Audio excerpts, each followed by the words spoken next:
Welcome to middle education. लीजिए आपके सामने अर्धवार्षिक परीक्षा वर्ष 2024-25 कक्षा 10वीं के सामाजिक विज्ञान विषय का प्रश्न पत्र लेकर के आ चुका हूं। जैसे कि आप सबको पता है कि आपके अर्धवार्षिक परीक्षा का पेपर दो सेटों में आएगा, set number A and set number B. आपको पता है मिडिल एजुकेशन सामाजिक विज्ञान का ऑलरेडी फर्स्ट सेट अपलोड कर दिया है एंड ये है आपका सेट नंबर 2। यहां पर देख सकते हो सेट नंबर 2 स्पष्ट रूप से लिखा गया है। और अगर आप दोनों सेटों को बहुत अच्छे से प्रिपेयर कर लेते हो, अपने स्कूल में बहुत अच्छे नंबर से पास होने वाले हो, इवन स्कूल के टॉपर भी बनोगे। देखिए student, already part number first upload है। अगर आपने नहीं देखा तो प्लेलिस्ट में जाइए एंड पार्ट नंबर फर्स्ट को अच्छे से देख लो। देखो, आपके प्रश्न पत्र में समय 3 घंटे दिए जाएंगे एंड पूर्णांक रहेगा 75 नंबर का। यदि मैं निर्देश की बात करूं तो पहला नंबर कहता है कि सभी प्रश्न को हल करना अनिवार्य है और 1 से 5 तक जितने क्वेश्चन रहेंगे सभी वस्तुनिष्ठ रहेंगे। 30 वस्तुनिष्ठ, प्रत्येक प्रश्न 1 नंबर का, मतलब 30 नंबर का पेपर रहेगा। आगे देखो, 6 से लेकर के 23 तक जितने भी क्वेश्चन है सभी में अतिरिक्त विकल्प एंड कुछ 2 नंबर, 3 नंबर और कुछ 4 अंकीय प्रश्न देखने को मिलेगा। ऑलरेडी इसका पार्ट नंबर फर्स्ट अपलोड है जिसमें मैं प्रश्न क्रमांक 1 से लेकर के आगे बढ़ते यहां पर आपके सारे क्वेश्चंस को कवर किया हूं प्रश्न क्रमांक 5 तक। मतलब जितने भी वस्तुनिष्ठ प्रकार के प्रश्न हो सकते हैं उन सबको मैंने आसान भाषा में समझा दिया। एंड अब हमारी बारी है प्रश्न क्रमांक 6 से लेकर के 23 तक का उत्तर देखना। तो फटाफट इसके आंसर को हम देखेंगे अपने किताब की सहायता से। ठीक, तो प्रश्न क्रमांक 6 क्या कह रहा है कि उदारवाद से आप क्या समझते हैं। आखिरकार उदारवाद का मतलब क्या होता है, तो ये रहा है आपके सामने आंसर। उदारवाद शब्द लैटिन, यहाँ पे लातिन लिखा है, लातिन नहीं लैटिन, लैटिन भाषा के मूल लेबर पर आधारित है जिसका अर्थ होता है आजाद। इसका मतलब आप कहीं भी जा सकते हैं, कहीं भी व्यापार कर सकते हैं, कुछ भी कर सकते हैं, यही उदारवाद कहलाता है। आगे बढ़ते हैं, इसके अथवा में कहता है कि नेहरू रिपोर्ट कब प्रस्तुत की गई थी और इस रिपोर्ट की 2 विशेषता बताइए। तो आइए फटाफट इसके आंसर को देखते हैं कि कब आया था नेहरू रिपोर्ट। 1 सेकंड, तो ये रहा है आपके सामने एंड ये रहा इसका आंसर। ये लिखा है 10 अगस्त 1928 को लखनऊ के सर्वदलीय सम्मेलन में नेहरू रिपोर्ट प्रस्तुत की गई थी और इसके अध्यक्ष कौन थे, मोतीलाल नेहरू साहब थे। साइड करते हैं, आगे बढ़ते हैं। दूसरा नंबर कहता है कि गांधी इरविन समझौता कब हुआ, इसकी कोई एक शर्तें बताइए। तो आइए फटाफट देख लेते हैं इसका आंसर। तो ये रहा है आपके सामने गांधी इरविन समझौता। यह हुआ था 5 मार्च 1931 को और महात्मा गांधी लॉर्ड इरविन के बीच समझौता हुआ था, इसलिए इसे कहते हैं गांधी इरविन समझौता। आगे बढ़ते अथवा कहता है कि रेशम मार्ग क्यों महत्वपूर्ण था। मतलब ऐसा क्या कारण था जिसके कारण रेशम मार्ग बहुत ज्यादा इंपॉर्टेंट हो गया था। देखो, ये रहा इसका आंसर। रेशम मार्ग से कई सारी चीजों का व्यापार होता था। रेशम मार्ग से ज्यादातर रेशम का व्यापार होता था, इसलिए इस मार्ग का नाम रेशम मार्ग पड़ा। बाकी यहां पर आंसर लिखा है, आप इसका फोटो खींच लीजिए। चलिए, तो प्रश्न क्रमांक 7 तक कंप्लीट होता है, इसे साइड करते हैं एंड आगे क्वेश्चंस को देखते हैं। ये रहा प्रश्न क्रमांक 8। प्रश्न क्रमांक 8 कह रहा है कि द्वितीय क्षेत्र या फिर द्वितीय क्षेत्र में क्या क्या सम्मिलित है। मतलब द्वितीय क्षेत्र के अंतर्गत क्या क्या आता है। तो देखो यार, जितने भी कृषि संबंधित है वो प्राथमिक क्षेत्र में आता है एंड जितने भी सेवा क्षेत्र से संबंधित है, ठीक है, सॉरी, जितने भी उद्योग क्षेत्र से संबंधित है वो आपके द्वितीय क्षेत्र में आता है। लेकिन हम आपको आंसर दिखा देते हैं। देखो, जैसे कपास से कपड़े बनाना, लकड़ी से कागज बनाना, ये सब कुछ द्वितीय क्षेत्र में आता है। साइड करता हूं, नेक्स्ट। आगे इसी के अथवा में कहता है कि प्रथम विश्व युद्ध में सहयोगी राष्ट्र मतलब मित्र राष्ट्र कौन कौन से थे। फर्स्ट वर्ल्ड वॉर की बात कर रहा है कि प्रथम विश्व युद्ध में मित्र राष्ट्र कौन कौन से थे। तो ये रहा आपके सामने इसका आंसर। ठीक है, Britain, France and Russia first world war के मित्र थे। चलो, ये भी साइड करते हैं, आगे बढ़ते हैं। प्रश्न क्रमांक 9 क्या कह रहा है कि मृदा निम्नीकरण से आप क्या समझते हैं। मृदा निम्नीकरण क्या है, इसका मतलब क्या होता है, क्या समझते हैं, इसे आपको अच्छे से प्रिपेयर करना है। तो आइए दिखा देता हूं फटाफट मृदा निम्नीकरण। ठीक, तो ये रहा, और इन सारे क्वेश्चंस को अच्छे से प्रिपेयर कर लेना क्योंकि यही सब क्वेश्चन आपके एग्जाम में देखने को मिलेगा। तो देखो, ये रहा, जो मृदा अपरदन है ना वही मृदा निम्नीकरण कहलाता है। तो यही चीज आपको लिखना है। देखिए स्टूडेंट, अगर आपको मिडिल एजुकेशन के वीडियोस पसंद आ रहा हो तो प्लीज मिडिल एजुकेशन के यूट्यूब चैनल को लाइक करना यार। ठीक है, मतलब वीडियो को लाइक करना और अपने दोस्तों के साथ शेयर करना, और अगर पसंद आ रहा हो तो सब्सक्राइब करके रख लेना, क्योंकि मिडिल एजुकेशन आपको YouTube चैनल बार बार देखने को नहीं मिलेगा, ये एक बार ही आएगा आपके फोन में और इसके बाद नहीं आएगा। अगर आप सब्सक्राइब कर लोगे तो इसके वीडियोस हमेशा आएंगे। और आपको पता है यहाँ पर वार्षिक परीक्षा के लिए एक नंबर तगड़ा कंटेंट देगा मिडिल एजुकेशन, तो अपने वार्षिक परीक्षा के लिए सब्सक्राइब करके रखना। आगे बढ़ते हैं। इसी के 8वां कहता है कि बांगर और खादर में 2 अंतर बताइए। प्रश्न देखो कितने नंबर का, 2 नंबर का है। तो आइए फटाफट 2 अंतर इसमें भी देख लेते हैं कि बांगर और खादर में 2 अंतर। तो ये रहा, फोटो खींच लो, साइड करते हैं। 10वां नंबर, पट्टी कृषि किसे कहते हैं? तो सिंपल सा, जब एक पट्टी में खेती की जाती है कुछ इस प्रकार से, यहां पर खेती करते हैं, इसे कहते हैं पट्टी कृषि। ठीक, बस इतना लिखना है। 8वां में कहता है कि अभ्यारण्य किसे कहते हैं? अभ्यारण्य के बारे में पूछा है कि अभ्यारण्य क्या होता है। तो आइए फटाफट इसका आंसर दिखा देता हूं कि अभ्यारण्य क्या होता है और क्या लिखना है आपको सही उत्तर।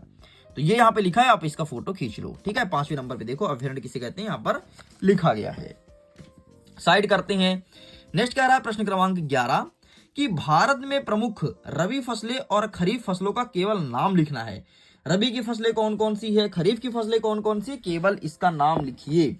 तो आइए दिखा देते हैं फटाफट नाम। ये रहा है आपके सामने रबी की फसलें और ये रहा आपके सामने खरीफ की फसलें। नाम फटाफट लिख लीजिए। साइड करते हैं। नेक्स्ट, इसी के 8वां कहता है कि जूट को सुनहरा रेशा क्यों कहा जाता है? तुम जूट देखो कभी, जूट भी एकदम गोल्डन की तरह चमकेगा, गोल्ड की तरह, मानो गोल्ड ही है, इसीलिए इसे सुनहरा रेशा कहा जाता है। ये रहा आंसर, इसका फोटो खींच लो। साइड करते हैं। नेक्स्ट 12 नंबर कह रहा है कि रोपण कृषि की 2 विशेषता बताइए। प्रश्न भी 2 नंबर का है, तो विशेषता आपको 2 ही लिखनी है। रोपण कृषि मतलब ऐसी कृषि जिसकी रोपाई की जाती है, जैसे आपका धान हो गया, गन्ना हो गया, एंड यहाँ पर लिखा है 2 विशेषताएं, तो इसका फोटो खींच लो। साइड करते हैं। नेक्स्ट कहता है 8वां में कि कर्तन दहन कृषि किस प्रकार की जाती है? क्या होता है कर्तन दहन कृषि प्रणाली? तो ये 5वें नंबर पे लिखा है। इसे झूमिंग कृषि भी कहते हैं। ठीक है, और कई सारे नाम हैं अलग अलग क्षेत्रों में, तो यही आपको लिखना है। साइड करते हैं। सॉरी, ऊपर वाला आंसर लिखना है, ऊपर वाला। ठीक, इसका फोटो खींच लो। चलो साइड करते हैं। अच्छा सुनो, अगर इसके पीडीएफ को डाउनलोड करना है, लिंक डिस्क्रिप्शन बॉक्स में है, जाइए जाकर के पीडीएफ को डाउनलोड कर लीजिए। इतना ही नहीं, फेसबुक में आपको MP4 वीडियोस मिलेंगे, टेलीग्राम पर आपको पीडीएफ मिलेगा, इंस्टाग्राम पर आपको एक चैलेंज मिलेगा जो कि 30 डेज चैलेंज है। उसको लगातार पूरा करने के लिए मैं रातों दिन मेहनत करता हूँ। जुड़ो, जाओ देखो इंस्टाग्राम पर कैसे कंटेंट मिलते हैं। अब बोलोगे साहब सबका लिंक कहाँ मिलेगा? तो देखो कहीं भी जाओ तुम मिडिल एजुकेशन सर्च करो, चाहे फेसबुक हो, टेलीग्राम या फिर इंस्टाग्राम। लेकिन अगर तुमको ऑफिशियल आईडी चाहिए, क्योंकि बहुत सारे फेक आईडी बने हैं मिडिल एजुकेशन के नाम से, अगर ऑफिशियल आईडी चाहिए तो लिंक डिस्क्रिप्शन बॉक्स में है, वहां से आप देख सकते हो। आगे बढ़ते हैं। 13वां नंबर कह रहा है कि नगद एवं व्यापारिक फसलें से क्या आशय है? क्या होता है नकदी फसलें एंड क्या होता है व्यापारिक फसलें? तो ये रहा लिखा इसका आंसर, फोटो खींच लो। ठीक है, चलिए आगे देखते हैं। 8वां में क्या कहता है कि समवर्ती सूची क्या है? क्या होता है समवर्ती सूची, क्या कहलाता है समवर्ती सूची, ये चीज पूछा गया है। तो आइए फटाफट इसके आंसर को देख लेते हैं समवर्ती सूची के बारे में। तो ये लिखा है आपके सामने समवर्ती सूची। ठीक है, संघ सूची, राज्य सूची, समवर्ती सूची, यही आपको लिखना है, फोटो खींच लीजिए। आगे बढ़ते हैं। नेक्स्ट कहता है 14 नंबर कि एकात्मक शासन व्यवस्था से क्या आशय है? क्या होता है एकात्मक शासन व्यवस्था? संघात्मक तो तुम पढ़े होगे, लेकिन आइए हम आपको एकात्मक दिखाते हैं। ये रहा एकात्मक शासन व्यवस्था, फोटो खींच लो। एकात्मक मतलब जिसमें एक सरकार हो यार, और कुछ नहीं होता।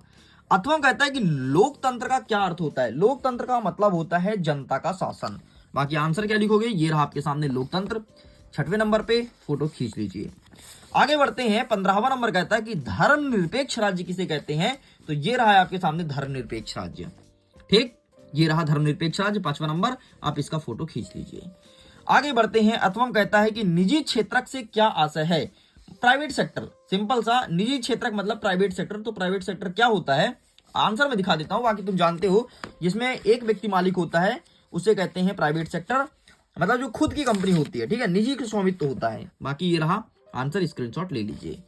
आगे बढ़ते हैं। नेक्स्ट कहता है हमारा प्रश्न क्रमांक 16, सेवा क्षेत्र को परिभाषित कीजिए। क्या होता है सेवा क्षेत्र? ये चीज पूछा है, एंड ये रहा इसका आंसर, सेवा क्षेत्र। ठीक, ये रहा सेवा क्षेत्र को परिभाषित कीजिए। देखो यार, ये सब तुम्हारे लिए करने के लिए ना बहुत मेहनत लगती है। तो इतना मेहनत लगती है ना, क्या ही बोलूं। तो आप उस मेहनत के लिए वीडियो को लाइक कर दो यार। देखो यार, इस वीडियो को बनाने में बहुत मेहनत लगती है। सबसे पहले आपके लिए क्वेश्चन पेपर लेकर के आओ, फिर उसका आंसर बनाओ, एकदम तगड़े अच्छे वाले आंसर, फिर जाकर के वीडियोस बनाओ। बहुत मेहनत लगती है। तो मेरे मेहनत के लिए एक लाइक एंड दोस्तों के साथ शेयर जरूर करना। तुमको फायदा मिलेगा, दोस्तों को फायदा मिलेगा, टेंशन मत लो। नेक्स्ट इसके अथवा कहता है कि प्राथमिक क्रियाएं क्या है, क्या होती है प्राथमिक क्रियाएं, ये चीज पूछा है। तो ये रहा है आपके सामने आंसर, प्राथमिक क्रियाएं क्या है, इसका भी फोटो खींच लो। साइड करते हैं नेक्स्ट हमारा कह रहा है प्रश्न क्रमांक 17, बेरोजगारी से क्या तात्पर्य है। तो बेरोजगारी मतलब ये होता है कि जिस लेवल की आपने पढ़ाई किया है उसके हिसाब से आपको नौकरी ना मिले, यही बेरोजगारी कहलाती है। अथवा कहता है कि मृदा अपरदन को नियंत्रित करने वाली 2 विधियों का नाम बताओ। मतलब अगर मिट्टी का कटाव हो रहा है तो कौन कौन सी विधि का आप अपनाओगे जिससे तुम्हारी मिट्टी का कटाव ना हो या फिर कटाव कम हो। तो ये रहा 2 विधियां भाई साहब, मृदा अपरदन को नियंत्रित करने का, बांधों का निर्माण करो और पेड़ लगाओ, यही 2 विधियां फॉलो होगा, तभी जाकर के तुम्हारी मिट्टी कटाव होने से बचेगी। 18 नंबर कहता है कि जैव विविधता क्या है, यह मानव के लिए क्यों महत्वपूर्ण है। जैव विविधता का मतलब होता है जीवों की विविधताएं, ठीक है। तो जैव विविधता क्या है, ये आंसर यहाँ पर लिखा है, और मानव के लिए क्यों महत्वपूर्ण है यहाँ पर लिखा गया, तो आप इसका फोटो खींच लीजिए।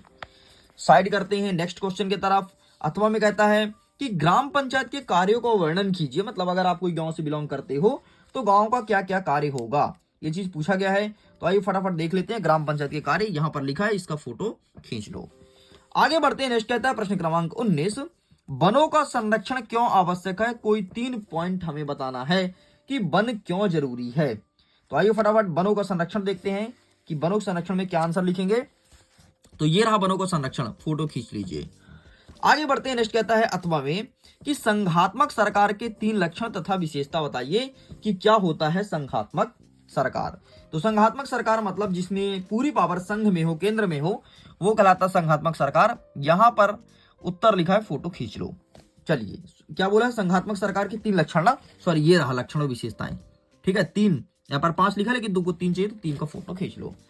आगे बढ़ते हैं। नेक्स्ट कहता है प्रश्न क्रमांक 20, प्रच्छन्न बेरोजगारी से आप क्या समझते हैं।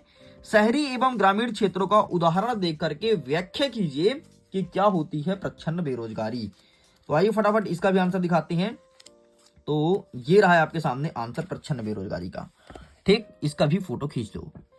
आगे बढ़ते हैं। नेक्स्ट क्या कहता है अथवा में कि केंद्रीय बैंक से आप क्या समझते हैं, इसके प्रमुख कार्यों को संक्षेप में लिखो। क्या होता है केंद्रीय बैंक, ये चीज आपसे पूछा गया है। तो आइए फटाफट इसके आंसर को दिखाते हैं।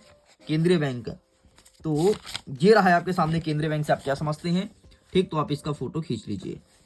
चलो आगे बढ़ते हैं। नेक्स्ट कहता है प्रश्न क्रमांक 21, भारत में पाए जाने वाले वनों के प्रकार एवं वितरण को बताइए कि भारत में कितने प्रकार के जंगल पाए जाते हैं और इसका डिवाइडेशन किस प्रकार से होता है, वितरण किस प्रकार से बांटा जाता है। इसका आंसर जल्दी से देख लेते हैं। तो ये रहा आपके सामने भारत में वनों और उसका वितरण, ठीक, तो इसका फोटो खींच लो, ये रहा, ठीक है। नेक्स्ट एंड ये रहा नेक्स्ट।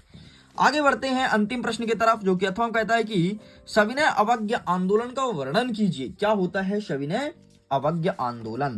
तो आइए फटाफट ये भी दिखाते हैं सविनय अवज्ञा आंदोलन आपको, और आप इसका फोटो खींच लो। ये रहा है आपके सामने, आप इसका फोटो क्लिक कर लीजिए।